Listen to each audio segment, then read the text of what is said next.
Hello ladies and gentlemen, welcome to what's probably going to be a shorter Hello Dave. It's been quite a dry week, but there has been a few noteworthy news items that I want to cover today. First of all, in Star Citizen we got update 3.18.1 hitting the live server, and with that of course a wipe of, well, everything. Items, money, reputation, everything's been wiped, and that means we're now back to scratch. And we have another one incoming with 3.18.2 that's currently on the PTU. Don't know when that's gonna land, but it could potentially be relatively soon. I'm expecting it within a few weeks. For those of you who are maybe not already playing Star Citizen, who's been considering picking up, there is a free fly at the moment, which is no coincidence actually, where you can go in and you can play the game for free. So first of all, if you're interested in that, you can go to getstarcitizen.d2a.com. It'll be in the description below.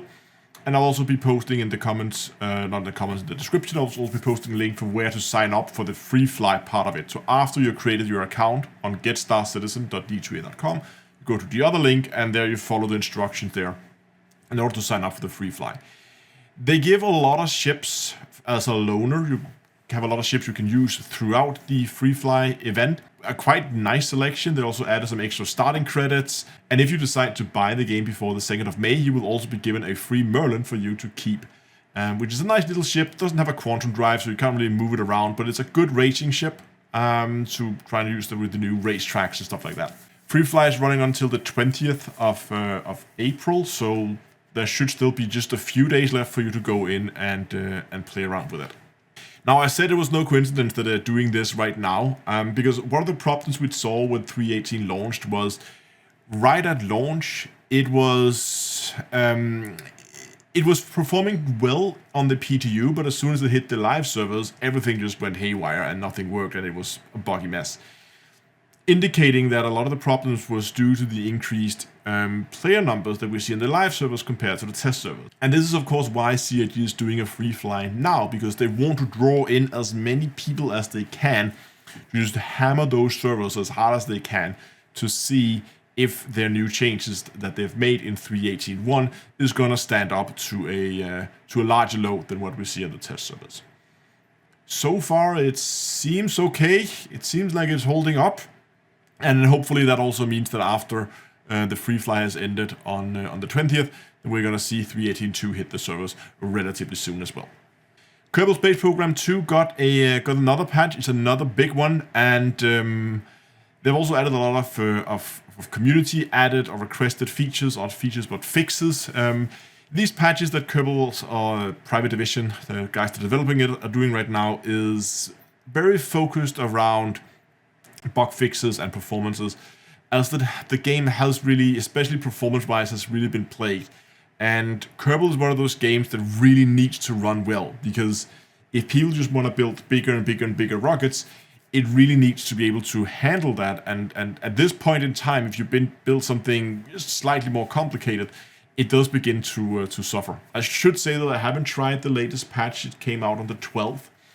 Haven't been in playing with that patch yet, so I don't know how well that performs, but in the previous patches, if you build anything big with like more than like 5 stages or a lot of different modules, I think I was building something that had like 150 items in it, and the game was really beginning to struggle at that point already. So there is definitely a lot of performance that needs to be improved in KSP2 before it is ready for the next iteration. We know they have this roadmap where they're going to have these massive feature releases. There's going to be, I think, 5 of them that's been announced so far.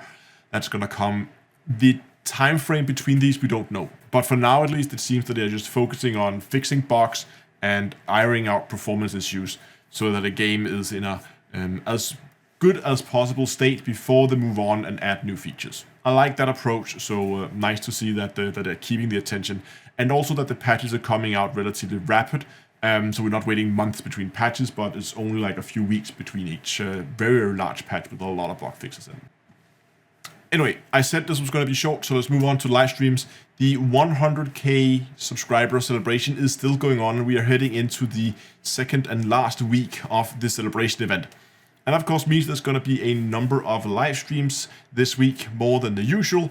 Tomorrow on Tuesday, it's going to be Elite Dangerous. We're going to continue the Zero to Hero playthrough that we started last week, Monday last week.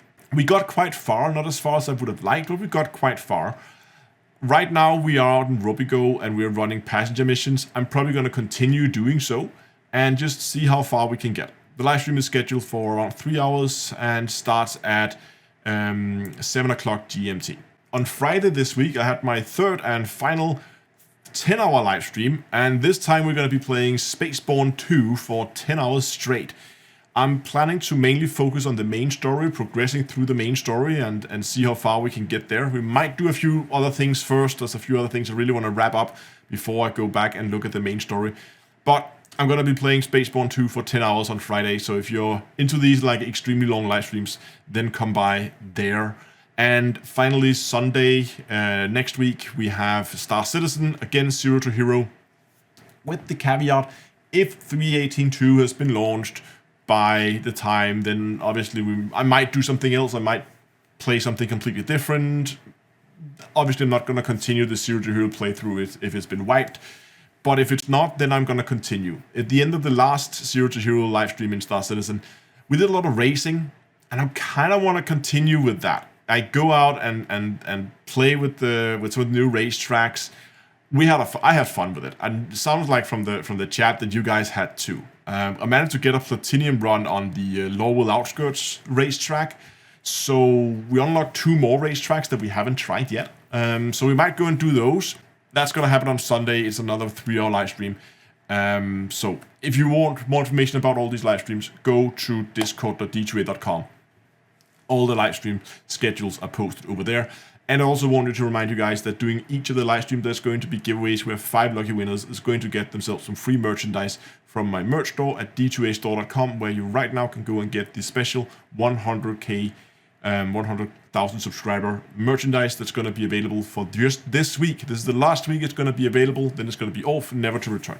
That's good it for this week. Thanks for watching, and until next time, I'll see you guys in space.